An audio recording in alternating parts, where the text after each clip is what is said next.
J'avais lu un roman quand j'étais adolescent, un roman de Romain Gary qui s'appelait Les Cerfs-volants. Il y avait un passage comme ça où le personnage principal passait son bac français oral. Et il arrive devant un examinateur excédé par une journée et il lui dit « Je ne vous demanderai qu'une chose, dites-moi en 2 mots ce qui caractérise la grâce. » Et sa réponse, c'est le mouvement. Et je pense que c'est un des trucs qui m'a le plus marqué dans les demandes de Jacques tout le temps. Il nous avait mis ça en tête, on était tous obsédés par ce mouvement.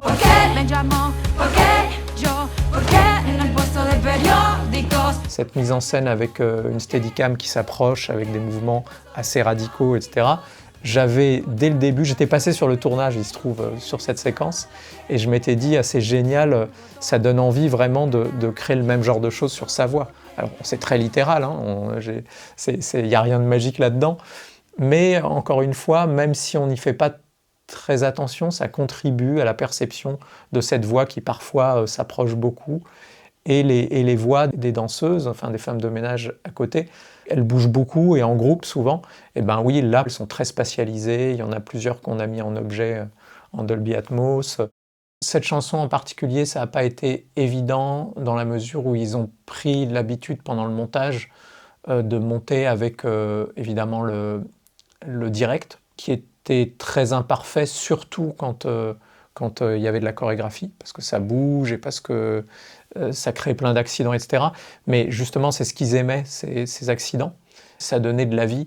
Et quand il s'est agi justement de récupérer ou de refaire les voix, et de créer vraiment les chansons proprement, et du coup, ils se sont retrouvés au montage avec juste les voix et les arrangements qui étaient provisoires à l'époque, musicaux. Ça a été horrible pour eux. On commençait même nous à appréhender en se disant « Merde, est-ce qu'on fait pas fausse route ? Est-ce que justement ce côté très rough du direct, on va pouvoir arriver à le recréer tout en conférant aux chansons une qualité musicale et d'arrangement évidemment meilleure ?» On a été rassurés à partir du moment où en faisant vraiment une écoute où j'avais juste les mains sur les faders, ne serait-ce que sur la voix, pour mettre un peu de mouvement. Et là, Jacques et Juliette se sont dit « Ah oui, non, là effectivement, je retrouve un peu de ce côté vivant. »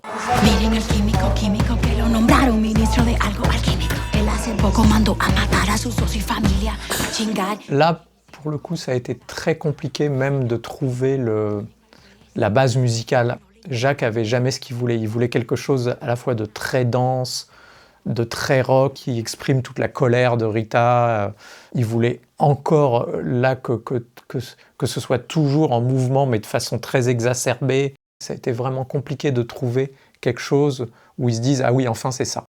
Tout ce qu'on entend du chant de Rita, ça a été fait en post-production, a posteriori, donc en studio. En studio de post-synchro, ce qui change un peu quand même, c'est-à-dire que on avait des versions pré-tournage qui étaient des versions enregistrées en studio musique. Mais nous, on a tout fait justement pour essayer de donner le plus de mouvement possible. Donc on avait enregistré avec une perche en studio de post-synchro. Mais ça ne suffisait pas, même quand on l'entendait comme ça paraissait presque plat.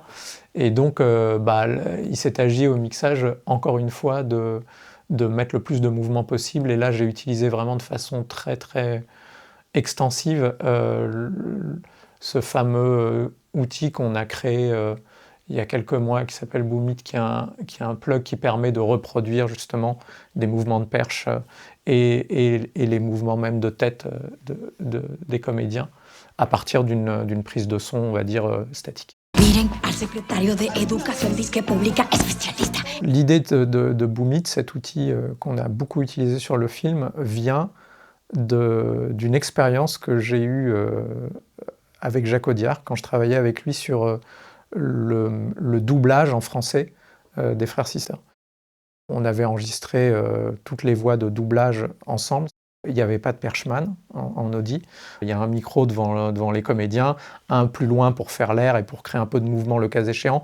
Dès le début, il m'avait dit, il trouvait que ça manquait de vie, et il a cherché à recréer ça dès la prise de son. Mais une fois passé en mixage, c'est moi aussi qui ai mixé la VF, il me disait « Non, mais c'est bien, mais putain, c'est quand même, là, on a envie que ça bouge, tu vois, que là, ils sont, je me souviens, il y avait une séquence où il y a deux personnages qui montent des chevaux et qui sont en chemin et qui discutent même tranquillement.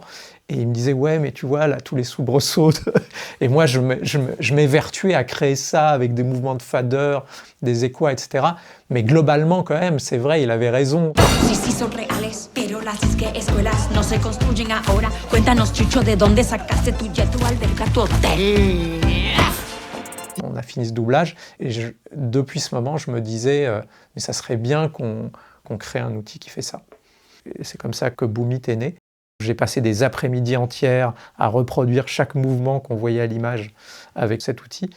Ça m'a fait me dire à quel point la collaboration au long cours avec un réalisateur est importante. Parce que des idées naissent et qu'il y a certaines idées qui prennent du temps à naître et aussi à se développer. Et ça, c'est une belle illustration, je trouve, de ce que la collaboration au long cours entre un réalisateur et ses techniciens peut donner, quoi.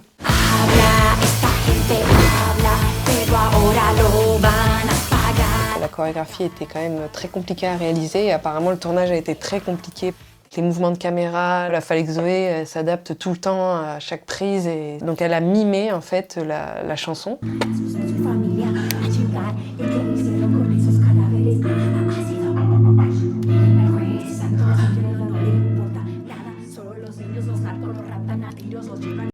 J'avais aucun repère en fait auditif de ce qui sortait de sa bouche, alors que moi j'aime bien toujours aller, même si la prise n'est pas montée au son, qu'on garde l'image mais qu'on garde pas le son, j'aime bien aller écouter la référence en fait. Ça me donne toujours une idée du rythme de la voix, de pourquoi j'ai une ouverture de bouche comme ça, de pourquoi j'ai l'impression que j'ai une syllabe qui dure, est-ce que c'est une hésitation, est-ce que c'est quelque chose qui vient du jeu.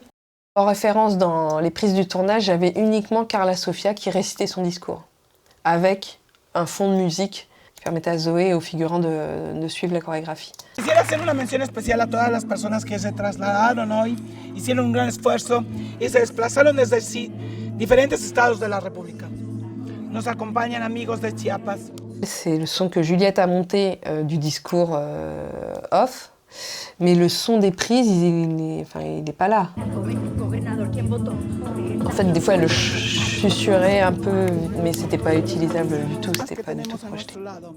De temps en temps, il y avait des mouvements de lèvres qui étaient un peu irréalistes et très difficiles pour pouvoir caler la voix dessus, quoi. Donc ça a été la difficulté sur cette chanson, c'était de caler la voix, donc soit qui venait du playback, soit des post-synchro, sur l'image. L'image a été recalée sur la musique aussi et c'est la chanson où il y a eu le plus de décalage au final entre le synchronisme et le rythme de la chanson. Donc on a eu plus de recalage image à faire. Miren al juez, santos, mírenlo, no le importa nada. Solo los niños los narcos los raptan a tiros, los llevan afuera de todos sus pueblos natales. A cambio de eso, Santos reduce los juicios a falta de pruebas. Habla, esta gente habla. Donc en fait, le premier travail que j'ai fait, c'est recaler bien sur le tempo de la musique. Et après, on a recalé l'image sur le tempo de la musique. Et des fois, on avait quasiment 3 images, 2 ou 3 images pour recaler, en fait, pour être vraiment en face. Sur la fin, là, c'est surtout ici. Donc ça n'a pas été facile à recaler parce que là, il y avait des ouvertures de bouche ici qui étaient très prononcées et qui ne correspondaient pas forcément à la chanson. Donc le calage ici a été un petit peu compliqué. Il a fallu vraiment sortir du tempo de la musique pour pouvoir avoir quelque chose d'à peu près réaliste avec ce qu'on voyait à l'image. Miren al querido Gabriel Mendoza, a con su nueva mujer, su nueva esposa, muy joven.